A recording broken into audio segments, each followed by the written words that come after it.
took a couple moments to reflect on what I wanted to share about myself that would really give you guys a sense of who I really am. I thought about my history, but how can you really sum up 28 years in a 5-minute speech? I had to talk really fast. I could give you a brief overview, and if I did that, I would say I was born in rural New York, and we lived there until I was 6 years old, and we moved down here with my family, and lived in Charlotte ever since then. I could say that I'm an Eagle Scout. Was in Boy Scouts from 1st grade until 12th grade. I could say that I went to Johnson Wales University here in Charlotte.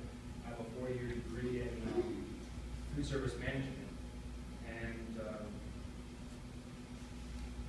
then I've spent the last 9 years in the food service industry in the restaurant business. I could also say that my wife, who I've been married to for 7 years, is from Mexico. I've been to Mexico more times than I can even remember. I tried to sit down and think about it, but then I can't really remember all. I speak fluent Spanish, and she and I have a 3-year-old little boy who's learning both languages as well, which is really great. But all those things are great for you guys to know because they give good conversation points. But it doesn't tell you who I really am. It's more of the what of what I've done in the past.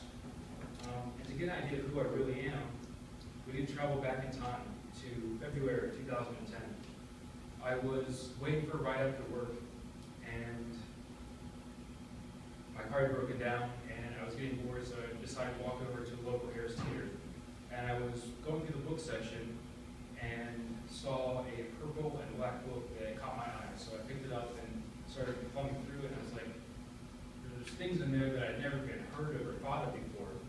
And so on a whim, I just decided to buy it and took it home, and almost reluctantly, kind of excitedly read through it.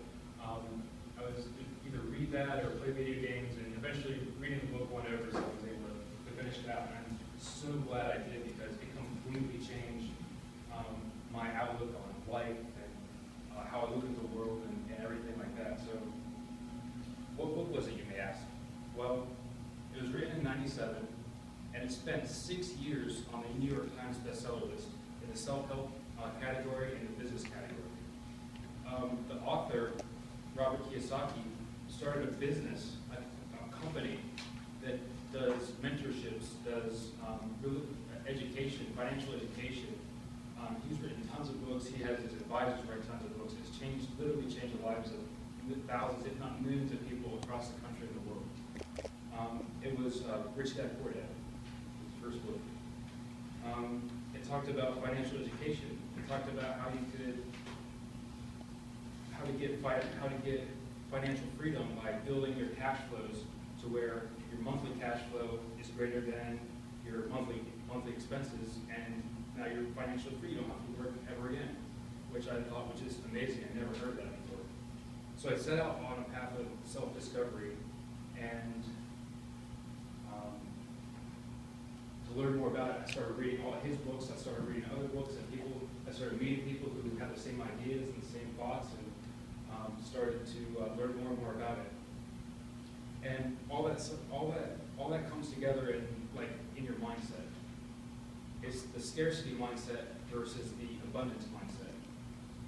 And I try and have the abundance mindset whenever I can, and sometimes I catch myself having that scarcity mindset. So, for example, a scarcity mindset person would say, I don't have time to do X, Y, and Z that I really should. For me, it was, I don't have time to do my Toastmasters because I have all this other stuff going on. But I had to change the way I thought and just tell myself, it's not, I don't have time, it's how do I make the time to come out to Toastmasters and to improve myself, to do something I know I really need to do, but secretly I rationalize that I shouldn't do it. And that brought me to entrepreneurship. I've owned my real estate investing firm for 3 years now, and I did it part-time when I was in the restaurant industry. And then last May, I went full-time. And it's been great. And entrepreneurship is all about creating value in the world. You have a problem, come up with a solution, you've created value. The late great Zig Ziglar once said, "You get all you want in life if you help enough other people get what they want."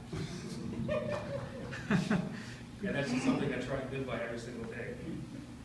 It's kind of like karma, which I'm a true believer in. What goes around comes around. So with that being said, fellow Toastmasters and distinguished guests, I expect to learn so much from every single one of you, but I also look forward to giving so much value to you. Thank you.